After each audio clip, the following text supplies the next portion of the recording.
Well, left-wing politicians turned out yesterday in large numbers to support the students who walked out of school to join anti-gun protests. New York Governor Andrew Cuomo prostrated himself literally before these new Red Guards while joining in chants borrowed from Latin American revolutionaries. Watch this.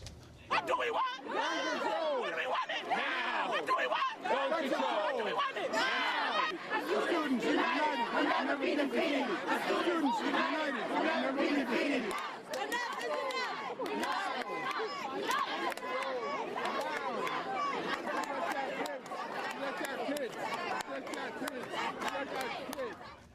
That was not the CNN anchor. That was his rhythm-challenged brother, buffoon.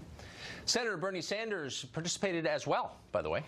Young people here demanding that we have the courage to take on the NRA, to pass common sense gun safety legislation that the vast majority of the American people want. It is a beautiful day, and these are beautiful young people. Do you think?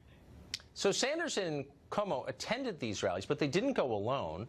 They were escorted by bodyguards, paid for by you, who went to protect them. Those bodyguards were armed, of course, with guns. Cuomo's bodyguards allowed to carry more than 10 rounds in their magazines. Now, if you wanted to protect yourself in the same way in New York, you'd be thrown in prison, and some people, of course, already have been.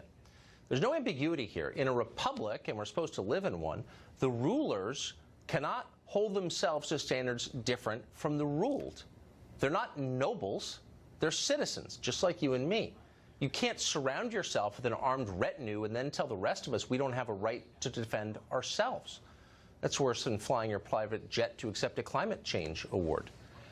Ethan Behrman is a radio show host in California, and he joins us tonight. So, Ethan, it seems pretty simple. I'm actually not calling for disarming bodyguards. I think the threats out there are real. I happen to know that they are.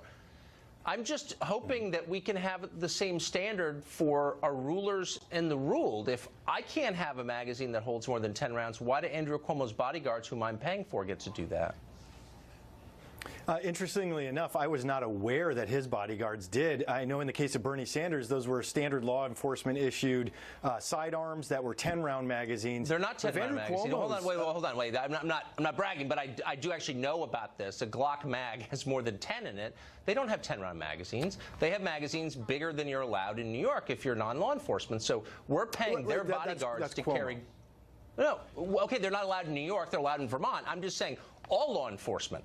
They don't limit their rounds in their magazines. Why would they do that? That's insane. But they're asking that we do it, even as we pay for their bodyguards to be better armed. How does that work? Yeah, I actually kind of agree and disagree with you. So first off, Andrew Cuomo's bodyguards should be stuck with the same limit that we are calling for, which is a 10-round magazine. Other than special teams for law enforcement, like SWAT teams and whatnot, they'll have very special circumstances that they would have greater round magazines at their disposal for specific situations. But the average law enforcement officer should be carrying a 10-round magazine, just like we would call for anybody else, in a standard semi-automatic configuration. What do you think they'll do something wrong with it? I mean, I'm actually not arguing to disarm the police. I'm arguing to let people I'm not either. have the same protection that their rulers, that their politicians have, whose salaries we're paying. Why would you want to, in effect, lower the effectiveness of a bodyguard? Well, because what is the circumstance where you're going to need more than 10-round magazines? Better yet, here's the argument that actually a lot of my friends who are deeply into firearms make is larger than 10-round magazines have a higher percentage rate of jamming. You're actually hurting the opportunity of the law enforcement officer to do their job properly. Yeah, maybe. I mean, they're kind of experts on this question, though. I mean, I think your average cop knows a lot more about what makes an effective firearm than your average, in my case, cable news host. But let's let them decide. But can we just agree that politicians shouldn't be allowed to set one standard for themselves above the standard they require of everyone else? That's like a basic democratic principle the left used to be for, I thought.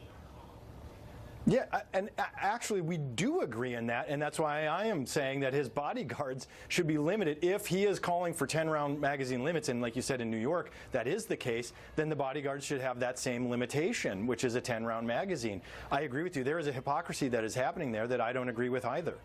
But, I mean, this is universal. I mean, it's not just that. I mean, politicians of all kinds, ones you agree with and ones you don't agree with, have all kinds of people with semi-automatic carbines underneath their trench coats. I mean, they're very heavily armed. The government, including local law enforcement, has military vehicles. I mean, do you see what I'm saying?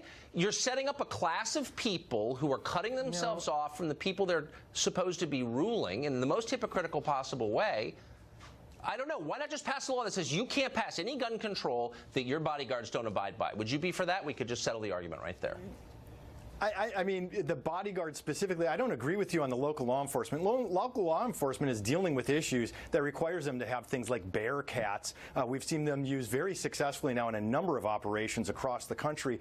Local law enforcement and the state police powers require that the state have an opportunity to arm more like the military than your average citizen. Look, and by the way, Scalia said as much in the 2008 D.C. versus Heller that we can just regulate simplify it? Can we simplify it? And I wonder if we get the Brady people and the Bloomberg people on board with this. No politician can vote for any piece of gun control legislation that he or she would not apply to him or herself.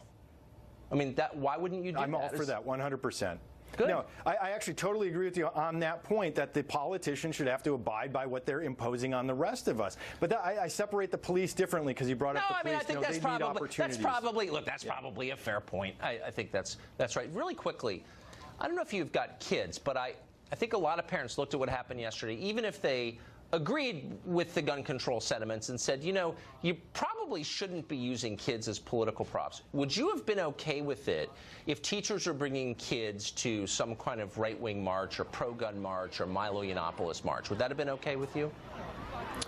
Well, so interestingly enough, I don't want teachers necessarily doing that. I want them to teach the background. I want them to teach a history, maybe explain what's going on. But I want the kids to do it on their own. And actually, here in California, it was mostly the kids doing it on their own. And I fully support them speaking out, defending their idea of being safe in their educational facilities. All right. Ethan Behrman, great to see you. Thanks for coming on.